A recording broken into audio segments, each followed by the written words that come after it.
You know,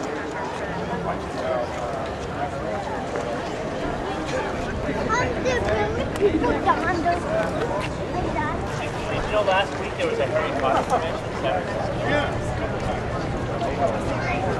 I saw mine on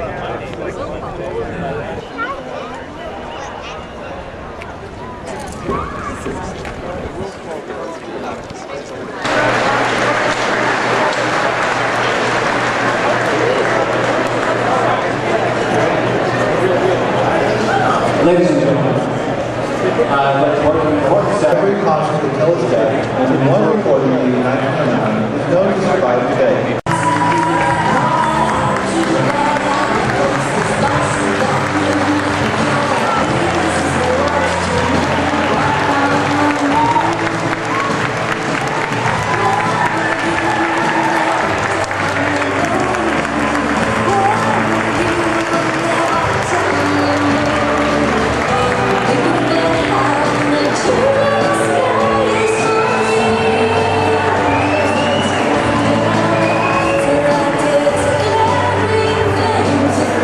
Our featured speaker today, Dr. Buzz Aldrin, was born in Montclair, New Jersey, and educated at the U.S. Military Academy at West Point, graduating third in his class with a B.S. in Mechanical Engineering. He then joined the Air Force, where he flew F-86 Sabre jets and 66 combat missions in Korea. He shot down 2 MiG-15s and was decorated with the Distinguished Flying Cross. On July 20th, 1969, Buzz Aldrin and Neil Armstrong made the historic Apollo 11 moonwalk, becoming the first 2 humans to set foot on another world. They spent 21 hours on the lunar surface and returned with 46 pounds of lunar moon rocks. An estimated 600 million people, the world's largest television audience in history, witnessed this unprecedented effort. It is our distinct pleasure to introduce to you a friend and supporter of the USS Hornet, Dr. Buzz Aldrin.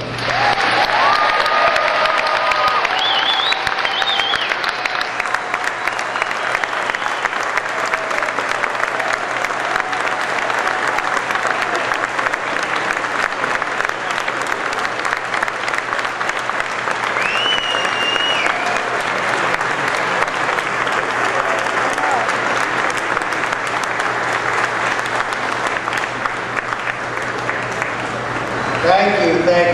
Please sit down.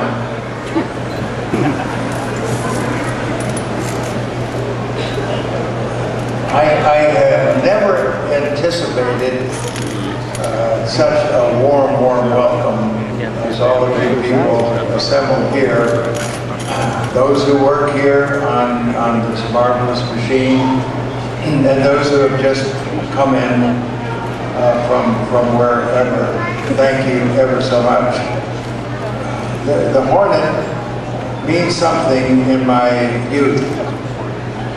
My father was a very close contemporary of General Jimmy Doolittle, and they both worked for oil companies.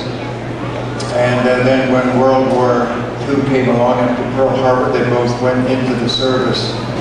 And Jimmy Doolittle immediately started training for a 4-month later, very critical mission. On April 18, 1942, he took off from the Hornet. And I used to tell Jimmy that our rocket, 364 feet high, was higher than the length of his takeoff roll. You said those beautiful words, kind of poetic, and then you looked up and you beheld the Earth in the sky. And what were some of the feelings of experiencing this strange new environment? Well, after the activities just in front and sort of walking around and taking pictures of the lunar module to see any engineering damage, any impact of things, we then started off to deploy some experiments, and I had the opportunity to sort of bend back and look up and see all of you folks. 3 million plus of you. And three of us out there away. Further than any three people had ever been before in terms of what we really had to do to get back over there. And yet, how ironic in the way that more people are paying attention to us. After 3 days when we left home, we're out here and people are really paying attention. And that is very unusual. I've heard my fellow travelers say from time to time that they would look at the earth and marvel that there are no boundaries as on the maps. And wouldn't it be wonderful if the world were peaceful?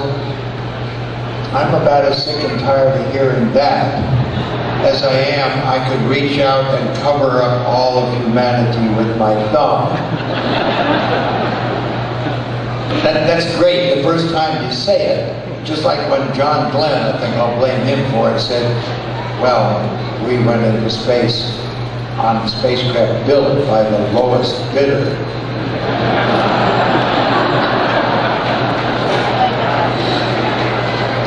What would you say was your favorite step on the moon? Your favorite form of locomotion out of all the different ones you experimented with? Well, anybody here from down under? From Australia? But I had to demonstrate the kangaroo hop. Now, I've had people say, you were just playing around, dancing in front of the camera. No, I wasn't. I was trying to demonstrate to the biomedical people exactly what good the mobility was with that big, heavy backpack on our back and turning a corner and changing direction and starting and stopping. And nobody asked me about it when I came back until 10 years later. I was giving a talk in San Diego, and some Japanese guy came up to me and said, I've been wanting to talk to you for 10 years, because when you were on the moon, I had my stopwatch going, and what you did was exactly what I computed you were going to do ahead of time. So I'm glad that people are really paying attention to what we do. And that's why I'm motivated to do what we can above 100 kilometers, that's space.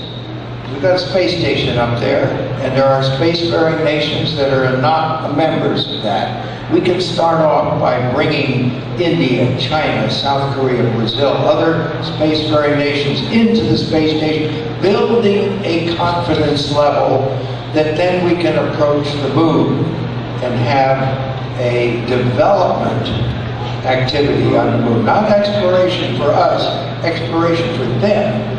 International Economic Development Authority, corporation, whatever it is. Let them who have not explored the moon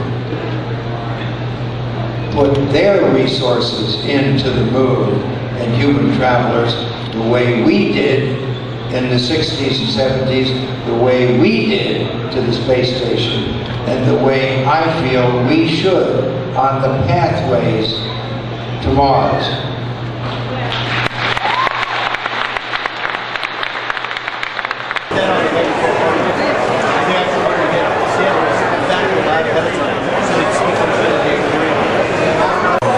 We rely on the workforce people.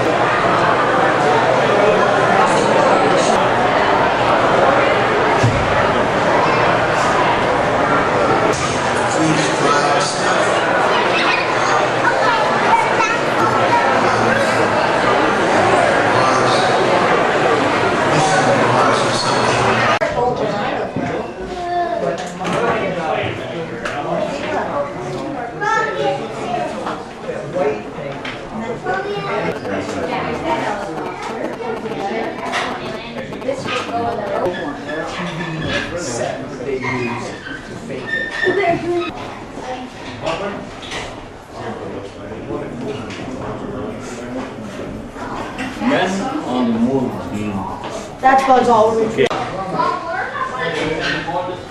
need to go home. I need to go home. I need to lie down and